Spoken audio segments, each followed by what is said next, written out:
Sister called me a burden to our family after she stole my money to get out of a financial hole, so I forced her to return the money and filed a lawsuit against her.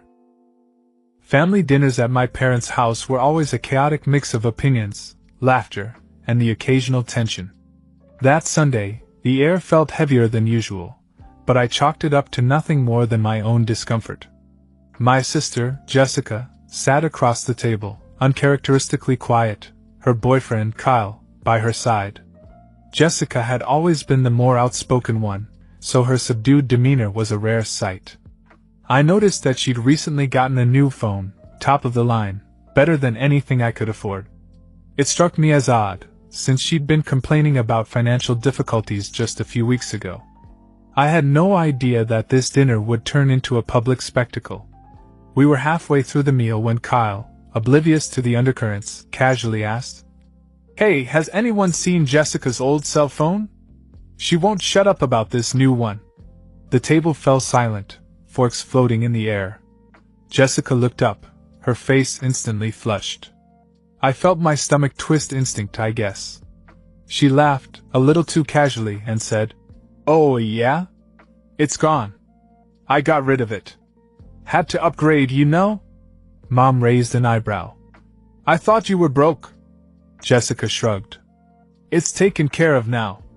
Things are better." Kyle wasn't done. "Wait. Wasn't it just last week that you said you were drowning in debt? What changed?" Jessica's face hardened. She looked right at me and said, "Well, I found a solution." It took me a second to process the sharpness of her tone. "What does that mean?" I asked, feeling a knot form in my chest.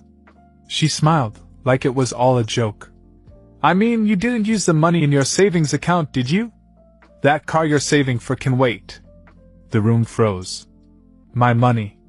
My savings. $15,000 I'd worked overtime for, every penny of it earmarked for my dream car. "What are you talking about?" I demanded. My voice wasn't loud, but I could feel the tension radiating from me. Jessica rolled her eyes as if I was the unreasonable one. "Look, it's not a big deal. I took care of it. You should have helped me when I asked, but no, you couldn't spare anything. So I borrowed it. Call it family redistribution or whatever. You'll survive." I could barely think. Mom gasped and Dad mumbled something under his breath. Kyle looked horrified, like he wanted to sink into his chair. I stared at Jessica, trying to comprehend her audacity. "You stole $15,000 from me and you think it's no big deal?" She didn't even flinch. "You're always whining about how hard you work, but you don't even contribute to the family. You're just a burden." The words hit me like a slap, but the anger boiling inside me kept me calm. I wasn't going to let her get away with this. Not this time. And that's how it all started. The room erupted into chaos. My mom started screaming, my dad demanded that Jessica explain herself, and Kyle just stared at his plate, probably wishing he was somewhere else. Meanwhile, I sat there, fists clenched, staring at Jessica like I didn't even know who she was. She didn't even look sorry. If anything, she looked annoyed, like we were making too big a deal out of her stealing 15 grand. I could feel my blood boiling, but I kept my voice calm when I spoke again. "You stole my money to pay off your debts and buy a new phone? Seriously?" Jessica shrugged like it was obvious. "Yeah, I had bills piling up. You don't understand the pressure I was under. And by the way, I've done more for this family than you ever did." That was it. I stood up so fast my chair scraped the floor loudly. "I can't believe you're trying to justify this. You're crazy if you think I'm just going to let this go." She crossed her arms. "What are you going to do? Cry about it? Sue me?" Everyone fell silent again. Jessica smiled, but I could see a flicker of uncertainty in her eyes. She didn't think I was actually going to do anything. I turned to my parents. "You knew about this?" My mom looked horrified. "Of course not. Jessica, how could you?" Jessica scoffed. "Oh, don't act so shocked, Mom. He's always complaining about how much he's saving, like it's some great accomplishment. I just used it for something important." My father stood up and pointed at her. Important? A new phone is important? Jessica, that's stealing. She rolled her eyes again. Fine. Whatever. I'll pay him back. I laughed bitterly. With what? You were broke a week ago, Jess. Do you even have a plan, or are you just going to wait for me to save up again and take that too? Jessica didn't answer. She just looked away, and for a moment I thought I saw guilt flicker across her face. But it was gone in an instant, replaced by the same arrogant smirk. Kyle, who hadn't said a word during the whole thing, finally spoke up. Maybe we should go. This is getting kind of intense. Jessica grabbed her purse. Yeah, good idea. This whole thing is ridiculous. She turned to me as she got up. You're so dramatic. I'll get you your money eventually, okay? Chill out. Before I could say another word, she and Kyle walked out. The front door slammed, and I was left standing there, seething. My mom tried to calm me down, saying that Jessica would come to her senses, but I wasn't buying it. She'd stolen from me, humiliated me, and then had the nerve to call me a burden. If she thought I was going to let that go, she was dead wrong. I made a decision that night. I wasn't going to wait for Jessica to come to her senses. I was going to get my money back one way or another, even if it meant taking her to court. I spent the entire night seething. Sleep wasn't an option. My mind kept circling back to Jessica's smug face, her casual admission, and the way she'd brushed it all off like I was the unreasonable one. By morning, I'd made up my mind. If Jessica was going to pretend that stealing wasn't a big deal, I was going to make it one. The first thing I did was go through my bank accounts. Sure enough, $15,000 was gone. The transfer wasn't even subtle, it had gone straight into Jessica's account. She didn't even try to hide it. I saved screenshots of everything and started making a list of expenses tied to the money, car payments I couldn't make, bills I had to juggle, the savings goal I'd been working toward for months. Next I called her. Hello? She answered, her tone casual, as if nothing had happened. We need to talk, I said. Now. Now what? She groaned. I didn't bother with pleasantries. You have two choices. Either you return every cent of my money today, or I'll take legal action. Your choice. She laughed. Really laughed. Oh, come on, you can't be serious. You're not going to sue your own sister. Do you know how ridiculous that sounds? I'm dead serious, Jess. You have until the end of the day. After that, I'm filing a police report. Her tone became sharp. You're being dramatic. It's not like you're starving or homeless. You'll survive without a car for a while. Stop acting like this is the end of the world. I felt my anger rise again. It's not just about the money. It's about the fact that you stole from me and you don't even care. You think you're entitled to everything I worked for just because we're family. That's not how it works. Well, guess what? I don't have the money anymore. She snapped. What do you want me to do? Pull it out of thin air? It's gone. Deal with it. I hung up before I said something I'd regret. That afternoon I went to my parents' house. Mom answered the door, looking tired. Please tell me you didn't come here to fight, she said.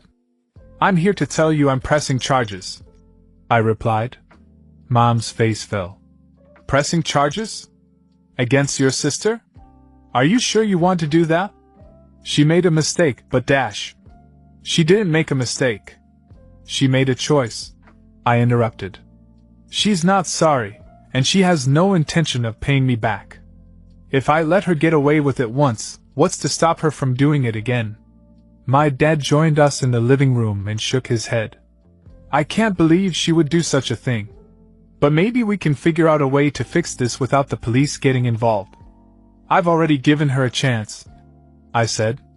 She doesn't care. She thinks she's untouchable. Maybe this will wake her up. Mom started to say something else, but I cut her off. Look, I didn't come here to argue. I just thought you should know before it happens. That night I went to the police station and filed a report. As much as it hurt to take that step, I knew it was the right thing to do. Jessica had crossed the line, and I wasn't going to let her get away with it. The next few days were a blur of paperwork, phone calls, and awkward conversations with family members who thought I was being too harsh. But I didn't care. Jessica had made her decision. Now it was time for her to face the consequences. Word spread quickly through the family, and the backlash began almost immediately. My phone was bombarded with calls and texts, some siding with me, others begging me to reconsider. Mom called first. I talked to Jessica. She's mad, but I think she understands that you're serious now. She said she'll try to come up with the money. She can tell the judge that. I replied. Mom sighed. Are you really going to take it that far? She's your sister. She's not acting like one, I said. Next up was my aunt, who had always been the unofficial family peacemaker. Honey, don't you think there's a better way to handle this? After all, family is all we've got. She stole $15,000 from me, Aunt Lisa. If she wasn't family, no one would even question it. Why should she get a pass just because we shared DNA? Jessica, of course, had her own take on things. She started texting me, not to apologize, but to shift the blame. You're such a hypocrite. You act like you're so perfect, but you're willing to ruin my life for money? Wow, suing your own sister. I guess blood doesn't mean anything to you. You're pathetic. Her boyfriend, Kyle, also chimed in. Hey man, I get that you're upset, but this is going too far. Jessica's under a lot of stress right now. Can't you cut her some slack? I ignored him. Kyle clearly didn't understand the gravity of the situation or didn't care. A few days later, Jessica made her boldest move yet. She showed up at my apartment. What do you want? I asked, standing in the doorway. She crossed her arms. I'm here to fix this. Let's talk like adults instead of you running to the cops. I let her in, keeping my distance. She flopped down on my couch like she owned the place and started her pitch. Look, I know I messed up. But you have to drop this lawsuit. It'll destroy the family. No, you destroyed the family when you stole from me. I shot back. The only way this ends is if you pay me back. All of it. She laughed bitterly. Do you even hear yourself? You act like a saint when all you do is complain about how hard your life is. You don't even contribute to the family. You're just a taker. That was the last straw. Get out, I said, pointing to the door. What? Get out of my apartment. Now. She stormed out, muttering under her breath, but I didn't care. Her words hurt, sure, but they only reinforced my decision. I wasn't going to back down, no matter how much pressure she or anyone else put on me. The legal process moved quickly after that. I gave the police all the evidence, bank statements, texts, and the timeline of her theft. They took it seriously, especially considering the amount of money involved. Within a week, Jessica was officially charged with theft. The look on her face when she was served the paperwork was priceless, or so I heard from Kyle, who called me to beg me to reconsider. She's looking at real jail time, man. Is that what you want? I didn't answer him directly. Maybe she should have thought about that before she stole from me. For the first time, it felt like Jessica was finally realizing that her actions had consequences. And I wasn't going to stop until I got back what was mine. Jessica's arrogance carried over to the courtroom.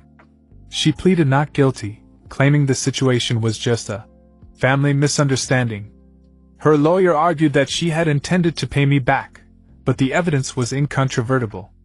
My lawyer presented the bank record showing the transfer of $15,000 from my account to hers, and included texts in which she admitted to taking the money. The judge wasn't sympathetic. When Jessica finally spoke, she tried to portray herself as desperate, claiming that she didn't think it would hurt me this much. It sounded more like an excuse than an apology. The judge's decision came quickly. The evidence is clear. The defendant acted deliberately and without remorse. This court finds Jessica guilty of larceny. Jessica was sentenced to a year in jail and ordered to pay back the full $15,000 plus court costs. Her expression went from smug to stunned as the verdict sank in. As I was leaving the courthouse, Kyle approached me. "She's your sister. You could have handled this differently," he said. "So could she," I replied and walked away. Justice had been served, but it came at a high price.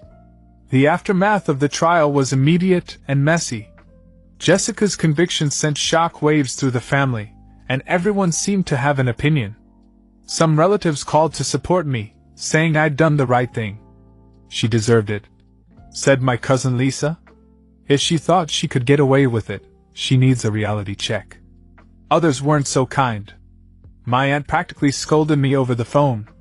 "You didn't have to put her in jail. She's your sister. Couldn't you have just let her pay you back over time?" "What time?" I shot back. "She never planned on paying me back, and you know it." Conversations with my parents were the most difficult. Mom called almost every day, torn between anger at Jessica and guilt over the situation. "She's your sister," she kept saying. "She made a mistake, but it will stay with her forever. She'll learn from this," I replied. She had plenty of chances to make it right, and she didn't. Dad didn't say much, but I could tell he was disappointed in Jessica for what she'd done, and maybe in me for letting it get this far. He'd mutter things like, "This family will never be the same," and then change the subject. Jessica herself didn't reach out. She'd made her position clear when she called me a burden at that dinner, and after the trial, she wasn't exactly in a position to talk. For the first time in a long time, I felt a strange calm. My money would eventually be returned through the restitution order, and Jessica would finally face the consequences of her actions. But it came at a price. The family was torn apart, and it didn't seem like things would ever be the same again. Part of me wondered if Jessica would ever truly understand why I did what I did, or if she'd just spend the next year resenting me even more. The months following Jessica's conviction were anything but peaceful. My parents were caught in the middle, desperately trying to salvage the family dynamic, but it was like trying to put shattered glass back together. Mom called me almost every week, alternating between guilt and frustration. "She's in jail and she's paying back the money," she said one night. "Isn't that enough for you? Can't we start to heal?" "She stole from me, Mom," I replied. "And not just money, she stole my trust. I'll consider forgiveness when I see real remorse." Dad, on the other hand, avoided the subject entirely. Whenever I visited their home, he kept the conversations short and neutral. Once, as I was leaving, he muttered, "This family will never be the same." I didn't respond, but his words stayed with me. Kyle was nowhere to be seen after Jessica went to prison. I didn't ask what happened between them, but I suspected that the stress of the trial and its aftermath had been too much for him. The extended family wasn't shy about sharing their opinions, though. At one barbecue Mom insisted on hosting. Uncle Jim cornered me near the grill.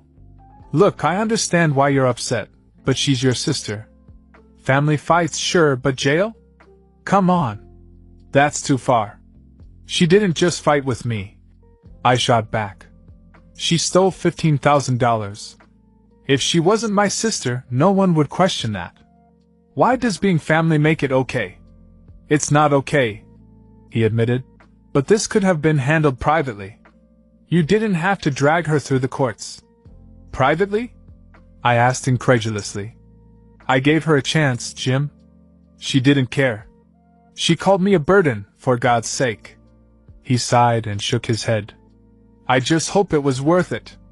Conversations like this happened often. Some relatives avoided the subject altogether, but I could feel their judgment. Others quietly supported me, saying Jessica had crossed a line and needed to learn her lesson. "She's always been entitled," my cousin Lisa said during one of our conversations.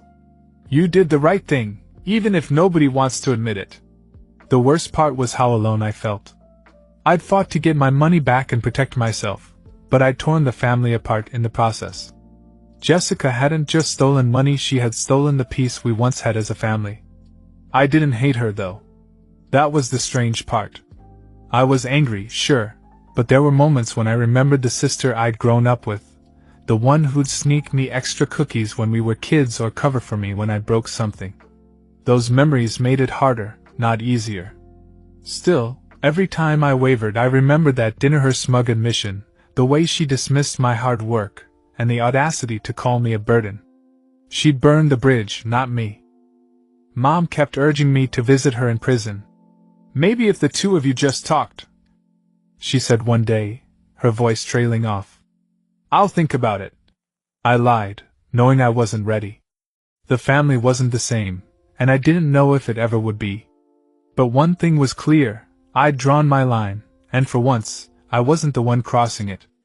Months passed, and the tension in the family showed no signs of abating. Jessica served her time, and I slowly got my life back on track. The restitution payments began to come in small increments, each one a cold reminder of how far things had gone. Then one day, out of the blue, I received a letter from Jessica. I stared at the envelope for a long time before opening it. Her handwriting, usually neat and bold, was shaky. "Evan," it began, "I've had a lot of time to think about this. I know you probably don't want to hear from me, and I don't blame you. I didn't just steal your money, I betrayed you, and I made things worse by doubling down instead of admitting it. You didn't deserve any of this." I stopped reading for a moment, trying to process the unexpected sincerity. She continued, "I was angry at you, but mostly because it was easier than admitting I was wrong. Sitting here, I can't pretend anymore.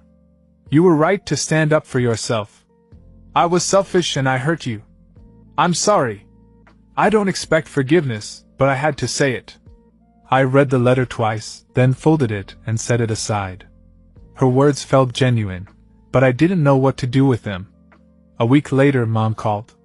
"Jessica wants to see you," she said carefully. "She says it's important." "I don't know, Mom," I replied. "What is there to say?" "Maybe it's not about saying anything," she said quietly. After a few days of wrestling with myself, I decided to go. Not for her, but for me. I needed to know if her apology was real or just another manipulation. When I arrived at the visiting area of the prison, Jessica looked different. Her usual confidence was gone, replaced by a weariness I'd never seen before. "Thank you for coming," she said softly. I sat down, not sure how to begin. She spoke first. "I know I don't deserve your time, but I needed to see you. I needed to tell you face to face that I'm sorry. For everything." Her voice broke as she continued. "When I took your money, I thought it was the only way out. But it wasn't about surviving, it was about me being too proud to admit I screwed up. And when you confronted me, I lashed out because I hated myself for what I'd done." I didn't interrupt, letting her get it all out. "I know I can't undo the damage," she finally said. "But I want to make things right, no matter how long it takes. I just hope that one day you can see me as your sister again." For the first time in a long time, I saw a glimpse of the Jessica I used to know, the one who cared, who could admit when she was wrong. "I don't hate you," I said after a long pause. "But it's going to take time. A lot of it.